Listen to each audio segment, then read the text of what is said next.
அனைவருக்கும் என்னுடைய அன்பான மாலை வணக்கம். I will initially start in Tamil and then I will move to English. இந்த நிரம்பி இருக்கக்கூடிய அரங்கத்தில் இந்த அற்புதமான இந்த மாலை நேரத்தில் கடினமாக உழைக்கக்கூடிய நம்முடைய வியாபாரி நண்பர்கள் எல்லோரும் கூட நேரத்தை ஒதுக்கி இங்கே வந்திருக்கின்றீர்கள். ஒரு முக்கியமான விஷயத்தை பேசுவதற்காக வந்திருக்கின்றீர்கள். அதற்காக என்னுடைய நன்றியை உங்களுக்கு தெரிவித்துக் கொள்கின்றேன். ஏன்னா நம்முடைய தலைமை விருந்தினராக இருக்கக்கூடிய சுனில்ஜி சிங்கி அவர்களுக்கு ஆங்கிலம் தெரியும் என்கின்ற காரணத்தினால நேரடியாக உங்களுடைய அனுமதியோடு நான் ஆங்கிலத்திற்கு சென்று விடுகின்றேன். ஏன்னா அவருக்கும் புரியணும், நம்ம சில நண்பர்கள் யாராச்சும் புரியாமல் இருந்தால் அவர்களுக்கும் புரிய வேண்டும் என்பதற்காக. Sir, the friends who are sitting here, they represent the whole of Bharat. They come from different parts of our country at various points of time. Especially the state like Tamil Nadu is prosperous for a large number of reasons. One of the important reasons is, for the last 300 years, people from different parts of Bharat have decided to make Tamil Nadu as their home. Some of our biggest businessmen, some of our finest traders in Chennai and different parts of Tamil Nadu, their great-grandfathers, grandfathers and fathers, they chose to come to Tamil Nadu at different points of time. Even now, if you look at Tamil Nadu very, very carefully, the Saurashtra community which came to Tamil Nadu in different waves. 1000 years back, the first wave of Saurashtrians, they entered Tamil Nadu. 700 years back, the second wave, then multiple waves they came. When the great land of Gujarat was invaded by a lot of forces inimical to our country, the first wave of Saurashtrian community decided to move towards Tamil Nadu and to make Tamil Nadu their home. You go to places like Madurai, Dindigul, Salem, and the southern part of our state, Tamil Nadu, you could see a lot of Saurashtrians involved in creating a lot of opportunities for themselves and also for the growth of the state. Then a lot of our friends from Rajasthani community, from Gujarat, over the last 300 years they have come. Great-grandfathers, grandfathers, including their fathers. They have decided to make Tamil Nadu their home. That is very important, sir. They have decided to come to a new state, learn a language, get assimilated into the state's culture. Not only they have grown, but also they have made Tamil Nadu to grow. That is very important. So the state will always gratefully acknowledge all the wonderful people who are sitting here. And during my IPS time, 2011 batch, one of my batchmates, when I saw the name, it was written Kuldeep Jain Kumar. State Tamil Nadu, Cadre Karnataka. I was very curious. So day one, all of us were in Labasna, in Mussoorie. Then all of us were getting introduced to each other, people who came from Tamil Nadu, different parts of India. I asked Kuldeep Jain, brother, where are you from? Your state is written Tamil Nadu, where are you from?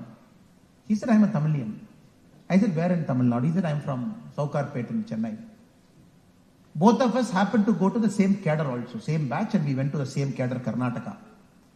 Then I asked him, who came first? He said, my grandfather came first to Chennai long time back. Then my father came.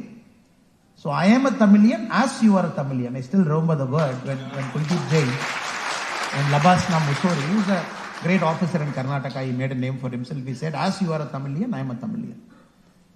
But unfortunately, the politics of the state at different points of time, the 1960s and 70s, it always operated on the insider-outsider mindset. But anybody who knows the state's history will very well know this state welcomes everybody. This state treats everybody with respect. This state is an integral part of Bharat, and this state doesn't discriminate. So with this, I thought this should be my opening remarks for all the wonderful people who have come. Because of their hard work, Bharat is growing, Tamil Nadu is growing, Bharat will continue to grow and Tamil Nadu will continue to grow. So I take this opportunity to thank all the members who are sitting in this gathering for their hard work. With this, I take the opportunity to welcome the great man from Ahmedabad, Gujarat. And normally for traders, time is money. For you, time is money. Every minute is money. And you are very busy. I know a lot of friends in trading community. They don't waste their time unnecessarily. They're either doing trading business, they don't even do chit chats, and they're very conscious about their time. Even a minute is money. But somebody deciding to come to the National Traders Welfare Board, deciding to be the chairman, deciding to travel half the time of 365 days, 160 to 165 days across the country to promote traders' welfare. Being a trader means he has chosen to give time to the community. That is very important. He can choose to keep the time to himself. He can try to be a big businessman, but he has decided that let me be part of this wonderful organization, contribute to its growth. For that, I thank our guest of honor, Sri Sunilji Singhji, for accepting to be the chairman of National Traders Welfare Board and continuing to be very active. I keep reading your meetings that happens once in a while in Delhi with the minister, with the DPIIT. In the Press Information Bureau, I keep reading the handouts that comes, the initiatives that you have taken, and the National Traders Welfare Board, how active it is. It is also unfortunate, in our state, Tamil Nadu, the chairman of the State Traders Welfare Board is our Chief Minister through M.K. Stalin Ayya. So like we have a national chairman of the board, the chairman of the state board is the Chief Minister. I still, even now, politicians who are not traders themselves, I really don't understand. It is the trading person who should come and sit there because he understands the problem of that community, he can get it sorted. And the Chief Minister who continues to be the State Traders Welfare Board, and neither he keeps it active and he has made it completely political, nor he participates in this kind of meetings where he should take it up with the central government, with the National Traders Welfare Board and get the job done. Unfortunately, even their politics is happening. I am sure in the coming days this will get rectified. Along with our guest of honor, the wonderful board members who are present on the stage, Sri Rajesh Ji Chandan, Sri Adesh Kumar Ji, Sri Satish Ji Chavan, all have come here. I take this opportunity to welcome them also. The Agra Trade President, Sri Sunilji Sharaf has come. I take the opportunity to welcome also. The M Circle President, Sri Ashish Ji Javer Ji has come. I take the opportunity to welcome sir also. When our guest of honor spoke, very beautifully illustrated what our government is doing and where we were and where we are and where we are going to be in the next 20-25 years. He gave a beautiful vision. And more importantly, he focused on vocal for local, which is very, very important, which is the most important thing. Right from COVID, after the PM has called for Atmanirbhar Bharat. Our Honorable Prime Minister is coming to Tamil Nadu on 27th of this month, sir. Prime Minister is doing two things on 27th. 26th evening is inaugurating the new Tuticorin airport. 27th is visiting Gangaikonda Cholapuram, which is in Ariyallur district. And this Gangaikonda Cholapuram is so important that is connected to what we are doing for vocal for local, because 1000 years back, the great Rajendra Chola, after Rajaraja Chola, he decided to make Gangaikonda Cholapuram as capital. That is where the southern part of India was governed by a small city that he founded in Ariyallur district. That is where the trading happened. The Cholas were very active in trading. They went to Java, Sumatra, Kadaram in Malaysia. They went all the way to Ganges. Some history which is not very authentic at this point of time, the research is on, which says the Cholas even sent their forces into Gujarat when the Gajnis were trying to invade Gujarat. In fact, Amish Tripathi ji today, he got his book released by Mr. Rajinikanth today morning. In his new book, he traces Chola coming to Gujarat to side with the people of the northern part of India against the invasion that was happening. So the history is on, the copper plates are coming, the archaeology is coming. So Gangaikonda Cholapuram is so important because when those cities were thriving, India was the nation where trading was predominant. So once the Cholas lost power, and many kings across our country, they lost power, late 1500 onwards, the Dutch, the Portuguese, the English, all those people started trading and using trade as a tool. They started colonizing the world. The map of India, the map of Bharat, and the trading map also got altered from the late 1500s till about 1900, 2000. Trade was used as a tool to colonize people. And the British who came here to only trade, for which different kings at various points of time, including the great Shivaji Maharaj, when they gave permission to the British only to trade in certain outposts right along the borders and the coast, how tactfully, carefully, strategically, These people started making inroads into our country, Bharat, making kings to fight against each other, finally conquering ourselves, and made sure this great Bharat, which was handling 23.4% of the world's GDP in the late 1700s. So we were handling 23.4% of the world's GDP in the late 1700s. There is this very famous historian called Angus Madison from Cambridge. He has documented the whole period. Now, from there, slowly we lost, and our share of the world trade has come as low as 1.6%. In about 300 years, India as a country was full of traders, spices, the germs, emeralds, minerals, agriculture products, cotton. In fact, they say, William Dalrymple in his new book, The Silk Road, he argues, the Romans using India's trade, they gave salary to their whole army.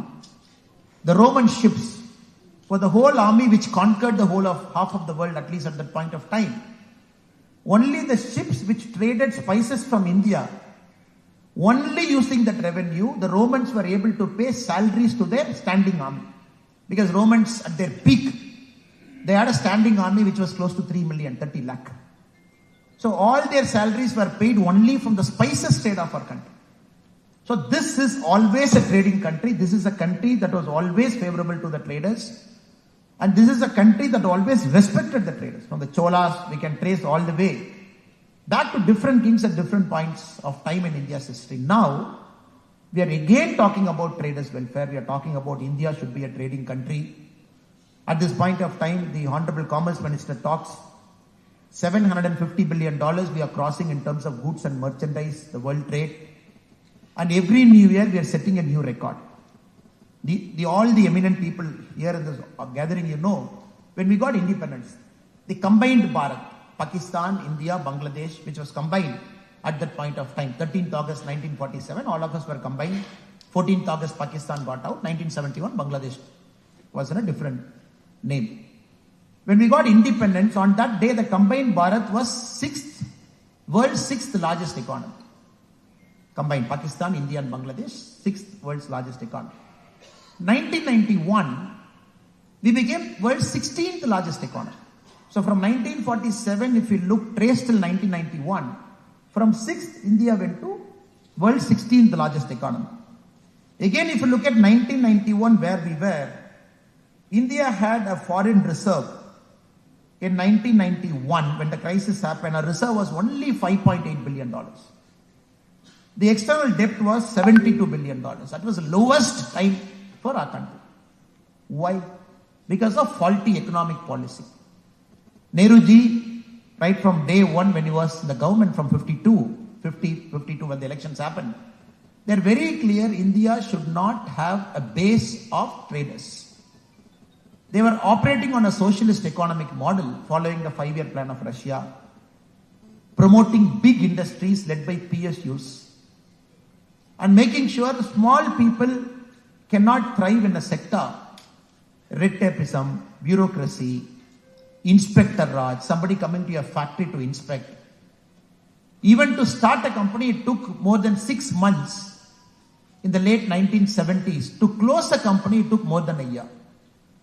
Even in 2014, when the Honorable PM Narendra Modi ji came to power, if you look at the ease of doing business report, in 2014, India was at 142nd position. Among the world countries, India was at 142nd.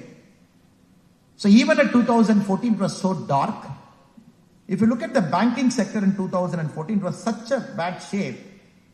I have some data with me for the banks